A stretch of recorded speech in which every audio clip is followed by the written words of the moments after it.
The more keen gym goers in England wear the Lycra, the Gymshark stuff, but every bird over here wears Gymsharks. They're all tighty bra, push-up bra, sports bras and stuff, right, all showing off their abs. So when you see them, you look like, fucking hell, I can't even concentrate.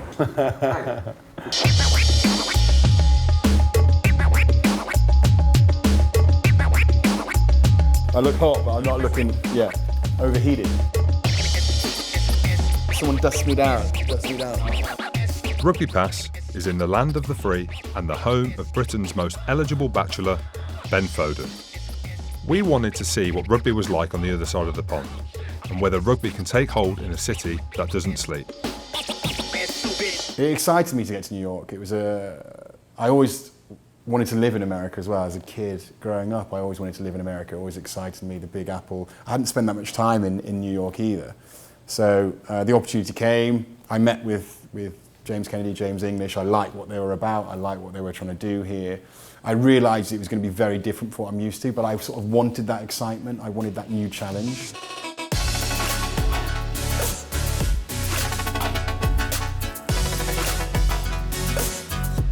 We've got a loaded deck in the sense that we've got the biggest brand in the world behind us, which is New York. So, we signed Matteo for $35,000. Everybody knows that because he wants to live in New York. That being said, we need to build it. If we can build infrastructure at all, we will be the biggest team in the world because players will want to play here. And I see a future of New York versus London, New York versus Paris. The lure's here, the talent is here, it's raw. The committed rugby people are here. They're fighting politically among themselves as they always will. Given time, given luck, it can build, but it's going to take a long time to build into Major League Soccer. Never mind, forget the NFL. MLR's growing rapidly. Second year, we were the first expansion team coming in. First presence on the East Coast, which has been massive, and we're going to see that continue to grow with the adding in Atlanta and Boston as well. So it's an exciting time to be part of the MLR. You'll see that the crowds are improving all the time, and we're definitely working in the right direction, but it's going to take time, and we understand that. It's a slow process. We're playing the long game. We want to do this properly. Yeah, as a local guy, I never really thought that I would see professional rugby here in New York City, let alone in Brooklyn, kind of right in my backyard. But it's amazing to see that, and I'm very grateful to everyone at Rugby United in New York for kind of getting this thing off the ground, and everyone in Major League Rugby for taking a gamble on this league. I think it's going to be something that's going to be a lot of fun and very successful long term. So it's exciting to be a part of that at the very front end. The New York idea popped up from Alex Corbazera, an old teammate of mine who works for NBC out here, and he was involved and was telling me about this new league, the MLR, and rugby in America, and would I be keen to meet with James Kennedy and James English, the guys who are putting things together out in New York. So Una and I flew over for a holiday in the summer just to speak to everyone and see what options were available. And basically we came back and Una said she didn't want to go. And I was sort of to the point where I was sort of like, well, there's not many options left for me, and this is the only one that sort of really excites me. And obviously things happened between Una and I where we decided to go our separate ways and get divorced. So actually for me at that point in my life, it was probably a good time just to go somewhere where no one knows me, just to escape reality a little bit. Obviously it's hard moving away from the kids, but I knew they're always in good hands because it's one thing that Una and I never argued over is the kids. They're loved by both of us equally. We love the kids, and it's why we respect each other as adults and parents, because I know they're in a good environment when they're with her, and she knows that when they're with me, they're in a good environment as well. So coming here was sort of like escaping that mess and reality and sort of rebuilding.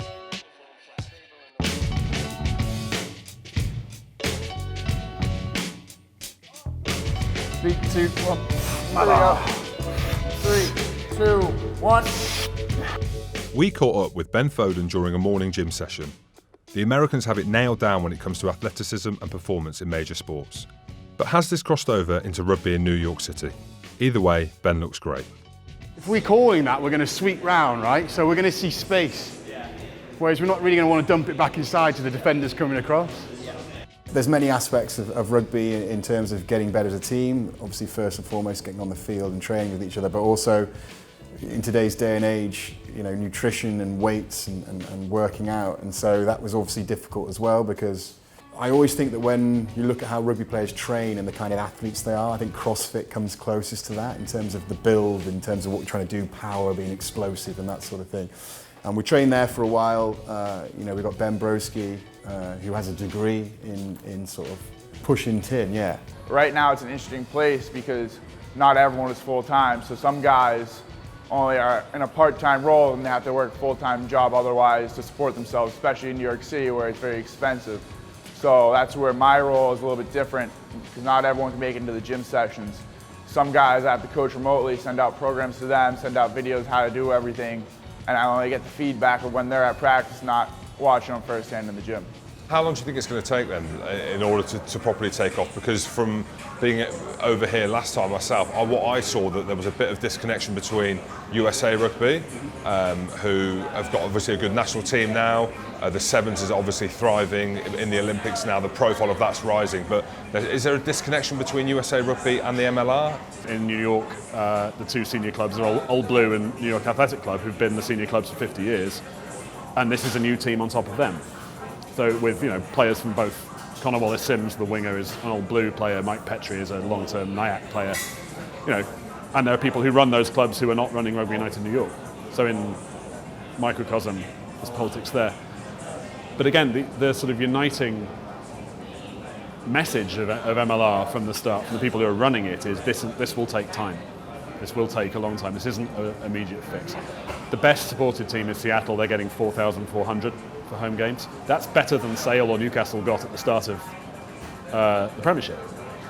But there isn't a 100-year history behind those clubs and a whole area of junior clubs to support and bring on online, even if Seattle is relatively speaking, a hotbed here. It'll take time. People will lose money. People will fall out. It's the best, by far the best model I've seen for trying to establish it here. It's just it has to get established. Finding space in New York, it's hard, it's difficult. It's a very, very, very expensive city to do business in. So just that's the biggest challenge right now. Forget about stadiums and all that kind of stuff, which are a whole separate thing, and actually fundamentally easier than finding a training center. Or how do you house players with the salary cap that we have, which I believe in? How do you live in this city on that salary cap where your average rent is $60,000 a year? Leaving family behind in the UK was tough for Ben. After a media frenzy back in the UK and Ireland left him under the spotlight for all the wrong reasons. New York gave him an opportunity to get away from all that and carry on his rugby career in a whole new environment. Yeah, my personal life definitely came into play in making decisions. Obviously, I married a very well-known Irish woman who was in a very successful pop band, who was always in magazines, and always talked about on TV, and I did things with her on television shows. And you always, especially with things like Instagram, you always put up your best face. No one really sees what happens behind closed doors. And, we were in love, and, we had a family, and there were good times, but obviously we came unstuck. Things happened. And the media backlash, especially for me, was not good. It was very negative. And sort of everything I did was sort of scrutinised and picked up on. Even stupid little things that I did for a joke were taken out of context and blown up in the paper, and I was made to be a bad guy, and so I probably deserved that. There was did things that I'm not proud of, but it's led me to where I am. We had problems anyway. All relationships have different problems, but the main one that was publicised made me look bad. My interview with Ben prompted some of the tabloid attention to his move over here. We sat there and we talked for 50 minutes, and we ended up talking about his divorce and what we wrote delighted my desk at home. And for the only time in my entire career, something I'd written was being written off in the Irish celebrity magazines, the Irish tabloids. But he was, in that conversation, he was very realistic about his profile that he's bringing here, how it could work for the team, how it could work for the league, how it could work for him. Because he understands that he is Ben Foden. He's in the Celebrity SAS show. So having him here for MLR has been that bonus. Yeah, well, it did play a big part in me coming to New York, because it meant that I could escape that. Unless you're Jay-Z or Kim Kardashian, no one knows who you are in New York. New York, Daniel Craig lives down the street, and he can go to his local coffee shop and go and buy his groceries in peace, because New York is a massive city. It's a busy city. Everyone's hustling and bustling, and they haven't got time to take in who's around them. So for me to come here, it was sort of like I said, it was a building block, for me to piece things back together, because the last 12 months of my life has probably been the most difficult in terms of finishing a career, realising that my time at Northampton was done, my marriage coming unstuck and getting divorced, still having 2 young children to love and hopefully bring up in a safe and loving environment, coming to New York, a new place, a new adventure, a new challenge, and making that all fit in. So yeah, my personal life played a massive part in me coming to New York, because I felt that it was somewhere I could escape and sink my attention into as well. If you're sat on your own and you're left to your own thoughts and devices, then basically, you can get yourself into a dark place. And you hear about a lot of sports stars who finish their careers. Mental awareness is a big thing that's running through the Premiership at the moment. Guys who struggle after playing, or even during playing. That's something that's very true in our game. And so, for me, it was all about focusing my attention and my energy into something new, and New York gave me that, and I've really enjoyed it, and I'm very thankful that the opportunity came when it did.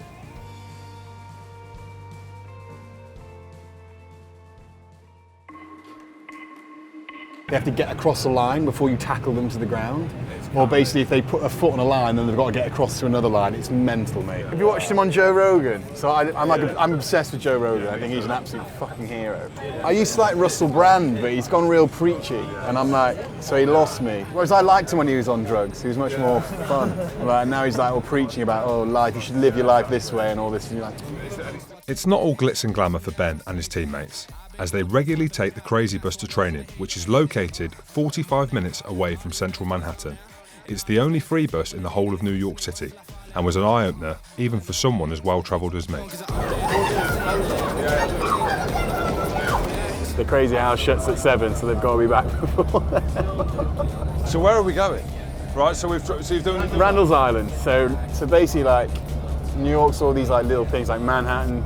There's like New Jersey, there's like Brooklyn, there's Harlem, and this is like Randall's Island, which is a little bit, but the thing with Randall's Island is just full of like, it's only a small little island, but it's full of like pitches and AstroTurf pitches. It's where all the schools and there's different teams. That's why there's loads, like a split demographic on the bus of either sports teams or criminals. Right, Foes, tell me why we're not in an Escalade on the way to training. That's the vision that I had of us. This is the Escalade, mate. This is the only free bus in New York, Yeah, listen, even if I was a millionaire, I'd be on the bus, because you've got to watch the pennies, the pounds look after themselves. And you'll be happy with that, wouldn't you, because you're Scottish, so free bus.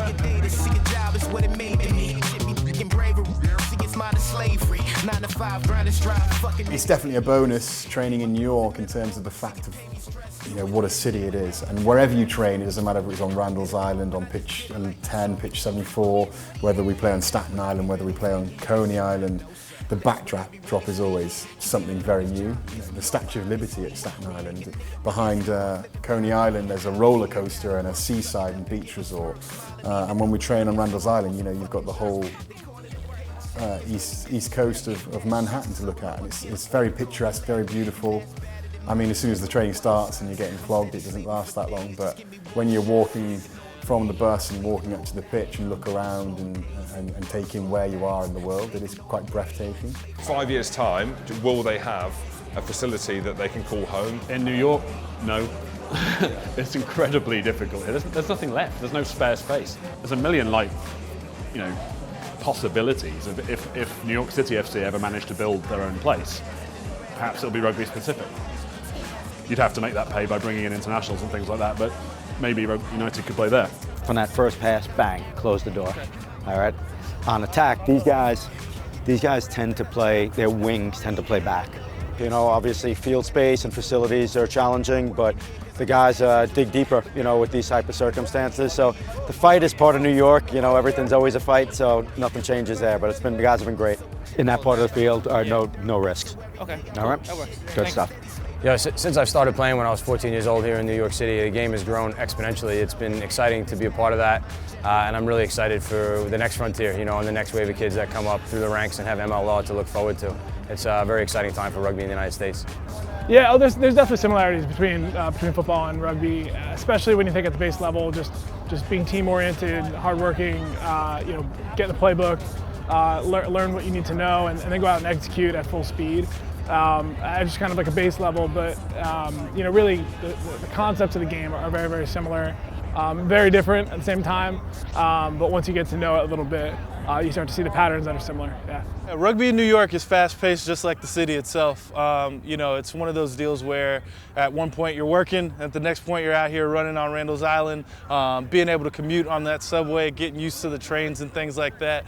Those are all different aspects of playing in New York City. Nobody's really driving anywhere. You're just underground for most of your day, and then you're out here running. Thankfully, the weather's nice. But yeah, that's kind of just what New York is. You get the cold winters and the hot summers as well. I think the game is growing tremendously. I think on the high school level, even the mini level in the States, which really didn't exist before a few years ago, is exploding. People love seeing it. Now they can see it on TV, they can see it in stadiums locally at the best level. So I think it's really exploding in the country, and we just need to keep pushing ourselves.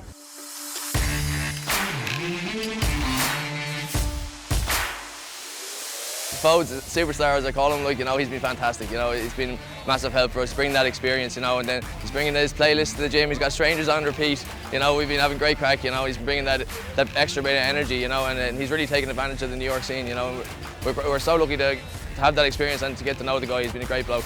No, it's been great to have Fodes here in New York. You know, I hope he's enjoying his time. I know we're immensely proud of having him here and bringing his expertise and knowledge and just the level of professionalism that he brings to our group, and it permeates within our culture, you know, and he's a great boy to have in the squad.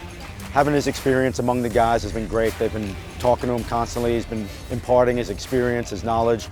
So he's been a positive experience, and he's brought a lot to the New York club. I did get capped with England at 9. It wasn't a very successful first cap. We did win, but I just didn't play very well. It was against Italy. And my opposite number was Bergamasco, who was number 7. And for me to get back into the fold, the coach at the time were Martin Johnson, and he just sort of said to me, listen, if you wanted to be in the reckoning, 15 is where your future lies. So started playing 15 for Northampton, picked up a bit of headlines, got some good momentum, and eventually got my shot. And managed to play for England and Northampton for, well, I think my last game for England was in 2015, but my last game for Northampton Saints in 2018. I was very unsure on what I was going to do, but by then I'd made a decision that I was going to come to New York and play out here, and it was going to be my last game last year at Northampton. And I was captain, and I thought I'm going to deliver like a real emotional speech to the lads before we run out. And it was sort of a nothing game. We were just sort of playing a last game for guys who were leaving. And I gave myself about 2 minutes to sort of speak before we had to run out. And we were in the huddle, and literally you can say all sorts of things to get the boys fired out. And normally I'm quite good at that sort of thing. I deliver a message and try and wind the boys up and get some emotion out of them, because I think games are won and lost in emotion. But nothing could come out. Literally, as soon as I opened my mouth to try and do it, I just got all choky. And the boys could see how it probably was quite effective, really, because the boys could see how much it meant to me. I've been at that club for 10 years and sort of been, looking around the change room at the guys who've been with me from start to finish. And then the memories of other guys who shared the field with me and been in the change room with me, just sort of got to me in that moment. I got teary and choked up, and I had to call, sort of like let someone take over for 30 seconds, and then we all sat in silence for a minute before we ran out. Obviously in sport, you're going to have your highs and your lows. For me, darkest day on the field was probably into the 2011 World Cup in New Zealand.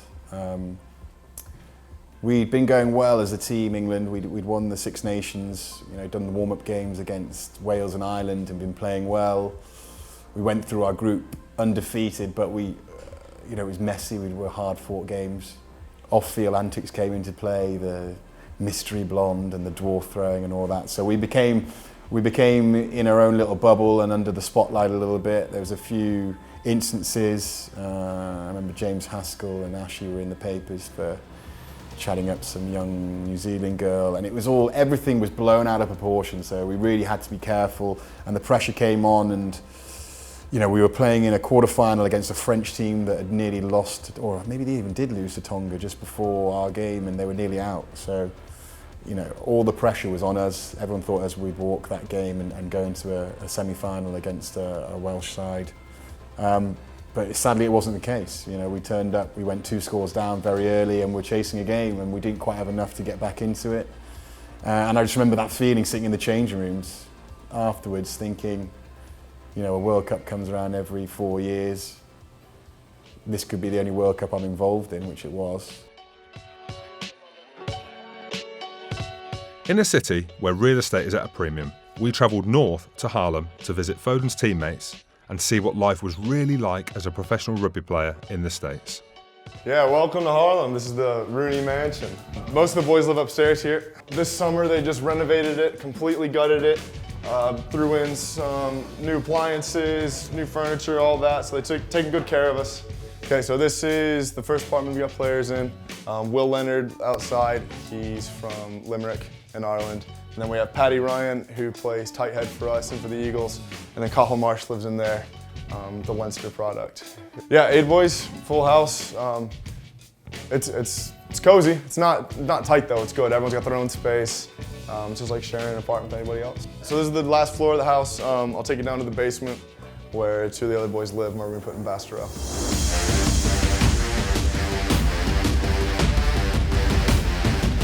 So this is the basement apartment. So this is where we have Callum and Rocky. Down here is where I think we're gonna put Bastero. So I'm sure you won't have too much problem with it. That's right, his mattress is a bed. Yeah, I already got the bed set up for him, so it should be fine. Bastero coming next year is really going to change things again and take us to another level. Keep your eyes peeled. I think you're going to see some more big names coming in as the MLR grows and as New York becomes more and more successful.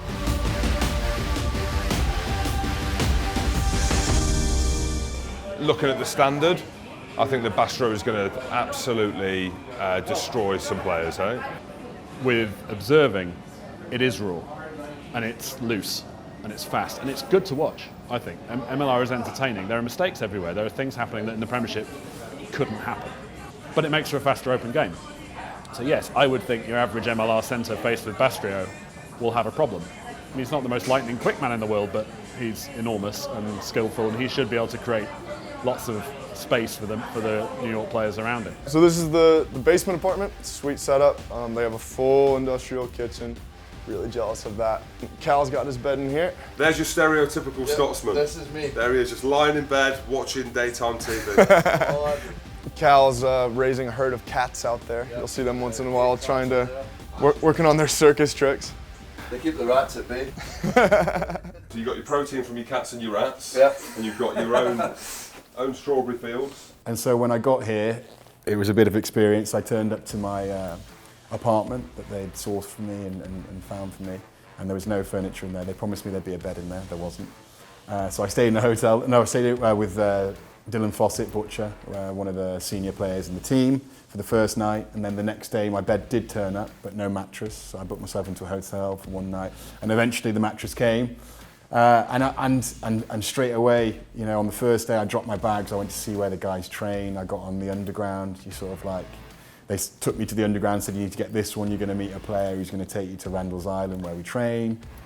Got on the M35 bus, which I think you guys might have seen or experienced. So it was definitely different from turning up in a BMW to Northampton Saints and training on the backfield and doing all the gym there. So it was a bit of a wake up, but I like that, you know, it's something new. And I knew that being involved in a team like that, there were going to be grafters. There was guys who were working jobs and training in the evening. There was guys who were full-time as well. So how's it living in Harlem, in the hood? Yeah, it's been an experience. Everyone speaks Spanish. It's mostly black, so we stick out like sore thumbs. Yeah, the roof is it's a great spot for topping up the tan and getting the music going, chilling, relaxing with the boys and enjoying the sunshine. I know for a few of the boys, training on Astro is a big change, especially the Irish boys. You know, we come from the grass and the nice comfy grass and muck, so I think the AstroTurf and the pellets are a bit of a change. Like, it's tough at times on the body, but it's something we just kind of get on with, really. I think the level here actually surprised me when I was coming over. You know, I'd done my research into it when I got the offer to come here and stuff like that, and I spoke with English and stuff, and he just kind of painted me the picture and the vision that they had, and that's all it was really at the time. And I kind of got over here eventually, and we got stuck into it, and I was actually quite surprised that the level of it was as high as it is.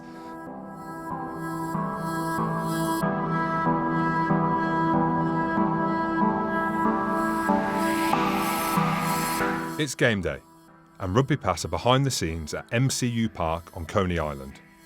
A bonus point victory keeps hopes alive for Rugby United New York as they approach the business end of the season.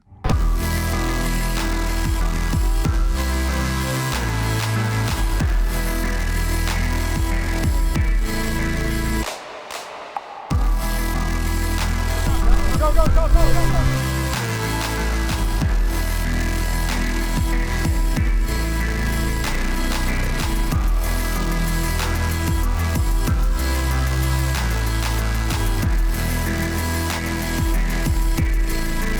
Forwards, do your shit, let's be strong. Backs, we need to execute, and we fucking put these cunts away by half time, and we have fun doing it. It's him what you wanted, lads. Yep. Your own roles. 1, 2, 3, concrete! First job, boys, let's go. First job.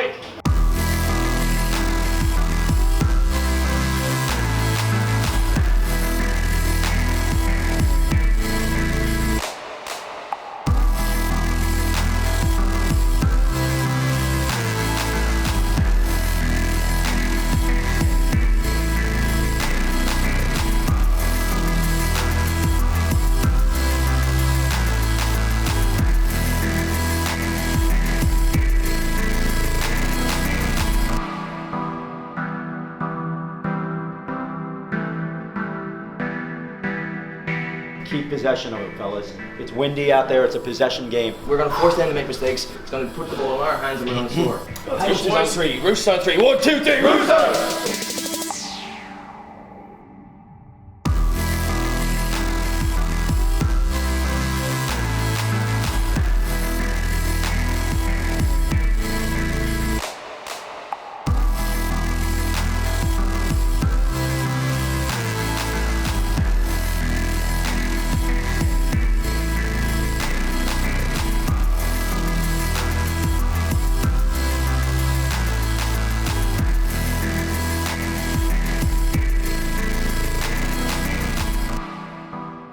Yeah, good win. We know that it's coming to the crunch end of the season, so we've got big game next week against Nola at home, and then might be a crunch match against Toronto Arrows in the final game of the season. So good to pick up 5 points. That was the main thing. Puts us where we need to be, and sort of our fate's in our own hands now. So each game's sort of like a playoff game. So boys will enjoy our wins, because that's the most important thing about rugby, and having that culture that we enjoy being together, enjoy our wins. There are enough people here who want to watch rugby. They have to be reached. That has to develop. There isn't a sort of mainstream media demand beyond the TV rights, which are impressive. Showing it on CBS, showing it, and the Facebook broadcast is a great idea. The product's good, it's entertaining. It's doable. So in the next 5 years, I mean, the game can really be anywhere. You know, you got the Olympics on the horizon. Our sevens team is heading out this weekend to finish first in the world for the first time ever. You know, the awareness of our sport is kind of everywhere here, wherever you travel. So I think that, you know, the sky's the limit really, and it's exciting to see where that's going to go. The main aim of coming here was to create a successful team. It's always easy to support a team that's winning, and that's what I spoke to James Kennedy and James English about coming here. We wanted to create a winning environment, a winning culture. We signed good players. You know, you can see that we're always getting better, always striving better, but we're learning as coaches, as players, every time we take the training field. So, yeah, the idea is to come here, get ourselves in the playoffs, and hopefully win some silverware, because, like I said, everyone loves a winner. You've experienced it through your career, Jim. I've experienced it through mine.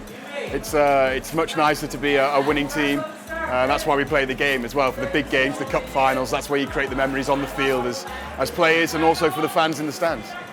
I think where I see the game going over the next 5 years is that we have to take it 1 year at a time. There are some exciting things going on with some big name players and junior players coming up the ranks. But I think 1 year at a time, make it a good product, make sure it's financially viable, and that the fans keep coming. That's the biggest part, watching TV and coming to the games. That's going to make it grow. Obviously the owner is Irish, and we've got about 10 lads here that are Irish, so you know, it's a great feel for home. You know, because you do miss it, you know, with the opportunities that lie for anybody that come over to the States, like that American dream, you know, it's very much there at the forefront of your mind, so you really want to take every opportunity and really take advantage of it. Probably cried more in terms of as a man over the last 2 years than I ever have as throughout my whole 20s and whatever. I really didn't care about them, but it's when it comes to an end and you realise, you know, these moments don't last forever, and you know, you can't play this game forever. And as much as you want to be remembered and you want to be on the fans' lips and chanting, you know that as soon as you're out the door, there's someone else wearing that shirt doing exactly the same thing, ripping up and tearing up, and the chants will turn to their names, and you'll turn to the ghost that sits on the wall, and you'll go down in the history books with the guy who played in that game or scored a try in that game. But as a rugby player, we're all performers. We all want to be on that centre stage, all performing to the crowds and playing this game forever.